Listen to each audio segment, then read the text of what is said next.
Mr. Chairman, good to see you again. Thanks for coming into the studio. Good to be here. The federal government shutdown has directly affected small businesses, as I'm sure you've seen and heard from constituents, though, especially the ones that rely on federal contracts. And there are so many of those that people may not realize. Are you getting pressure from those businesses to try to find a solution to this ongoing shutdown? We're starting to hear from them. What are they saying to you? Well, what they're worried about, are they going to get paid? When will they get paid? I mean, if you sell something to the federal government right now, you're not going to get paid. And this whole thing goes so deep on Main Street. As you know, I chair the Small Business Committee in Congress. I'm a small business owner myself. And small business is worried because, the SBA is where a lot of people get their start, for example. SBA's closed down. Loans are on hold. You can't get a loan for payroll. You can't get a loan to stay in business, be in business, or whatever. So it's affecting that. And then you got the suppliers that do business with the federal government. Am I going to get paid, and when am I going to get paid? So it's a real problem, and none of this, Jay, should have even happened. I mean, we passed a continuing resolution back on, I think, September 20th. That was the same resolution the Democrats had voted for 8 or 9 times under Joe Biden. But we passed it, keep the federal government open, and now, of course, stuck over the Senate. We all know Chuck Schumer shutdown, is what everybody calls it. And it's a real problem, and it's a problem for Main Street, because here's the deal: the economy is fixing to break loose. I believe that we're going to get maybe 2 or 3 more rate cuts before the end of the year. That's going to send this economy exploded, and because it's pretty good right now with the rate cuts. So we don't need to be having a problem whether we have the business of America being open or not. How deep could this shutdown affect Main Street? Well, it could cut off its cash. I mean, it could cut off the access to capital, and in any business, Main Street America, access to capital is the most important thing. And there's a lot of businesses that don't have the ability to go to a bank and borrow their money, but they do through the SBA. And we've had more SBA involvement in action since November 5th than we've had in years. People coming, they believe in the economy, borrowing money, and so forth, and then to have it just cut off is a bad deal. But look at 75% of the payroll, 75% of the workforce in America is small business. 99% of businesses in America are small businesses. So we are drastically affected, and America needs to open up. And all the things the Democrats want to talk about, health care and immigration, all this kind of stuff, we need to do that after we open the government up. We passed a clean CR. They had a chance to do it then, but they didn't. But let's open the government up. Let's put America back to work. Let's get people getting paychecks again. The longer this grinds on, the worse it is for small businesses and for Main Street. But how long do you think small businesses can sustain the politics of D.C.? Are we talking weeks? I mean, at some point, if SBA loans aren't going out, this isn't good for No, payrolls. it's not good. And how long can they sustain it? A lot of businesses, as you know, actually operate, and people pay their bills week to week. They live week to week. And your small businesses are mom and pops, and they open up in the morning, they close at night, and they hope to hire 1 or 2 employees, and that's how our system works. So it's a serious issue, and again, it didn't have to happen. And I wish I could say to Chuck Schumer, forget your political career, forget AOC, do the right thing.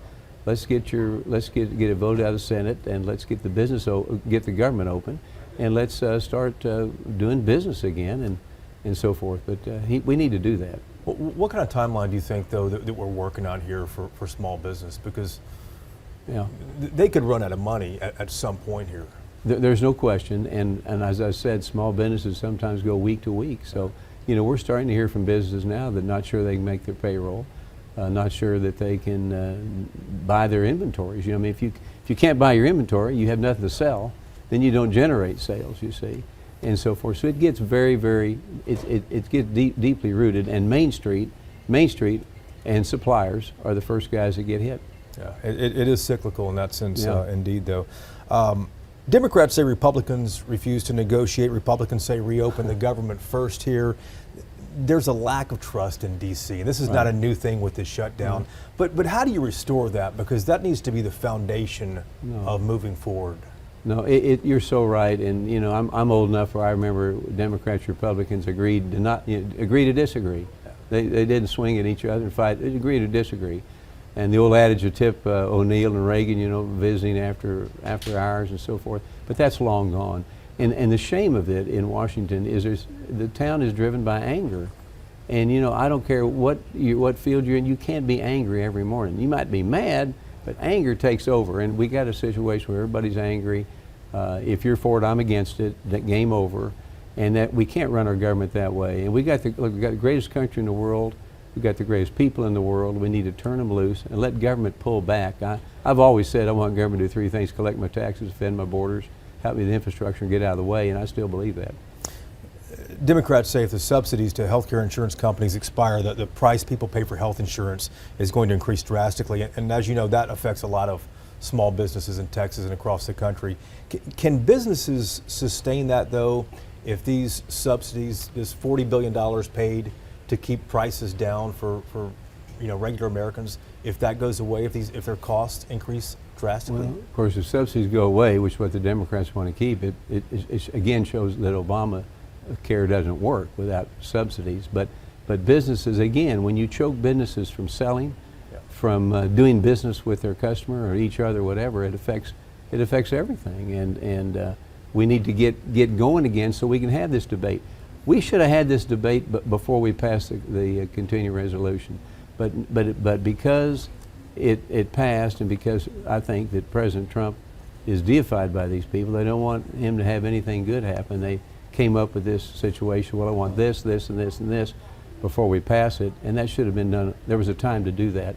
Let's get the government. But isn't it interesting that they won't pass what they voted on for 8 or 9 times under Biden? That's amazing to me. I don't get it why they would do it. Is there any room for compromise here? Well, I think there should be, and I think government should have some compromise. And you can compromise. But you're in leadership. You have a say up there. Right, and you can compromise, but you don't have to give away your core. And I'm in the car business. All right. I compromise every day. I mean, I tell people, when you come in, I hit you up here when you come to see me. You hit me down here, and we make a deal in the middle. And there's no reason we can't do the same thing. And you don't have to give up your core values. We need to find out what we agree on and get that done. And what we don't agree on, just slide it over here and come to it at a later date. But let's get done what we agree with. And surprisingly, I think people would be surprised that there's more than not that we all agree with. Are you suggesting that to the speaker at all, or are you talking back channels to him to say, hey, let's reach a resolution on this? Well, I mean, I think he wants to. If he was here right now, he wants to reach a resolution. But we reached the resolution by passing the CR.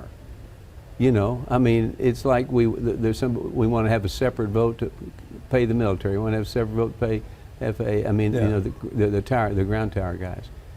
We already had that. We've already passed that. We're paying the military out of the CR. But isn't it not unusual for the Senate to come back and say, listen, we want to change this, that, or the other? I mean, you guys take up things like that all the time. Oh yeah. So, but it'd be good if they haven't come back with anything. Yeah. I mean, we're just sitting there, and so they haven't come back with anything. I'd like to look at something, but at the same time, I'm not going to vote to extend Obamacare for a year. I'm not going to vote to loosen the border. I'm not going to do that because I voted for what the Clean CR says. I agree with it this time.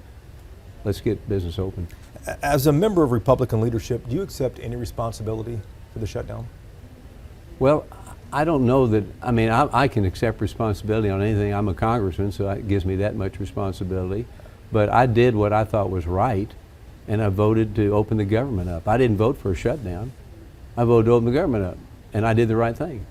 The president scheduled to leave in a few days here for a trip to Asia. Should he be leaving with this shutdown ongoing? Wouldn't that just prolong things? Well, I don't know what he can do. I mean, we still have to do the business of America, and he's on a roll right now with what happened in the Middle East and where he's going and so forth. And he's our CEO. He needs to keep working. Nobody works as hard as he does. So I think just him hanging around here to get something done is not how his time should be put down. I mean, he needs to go out and again sell America and keep America safe.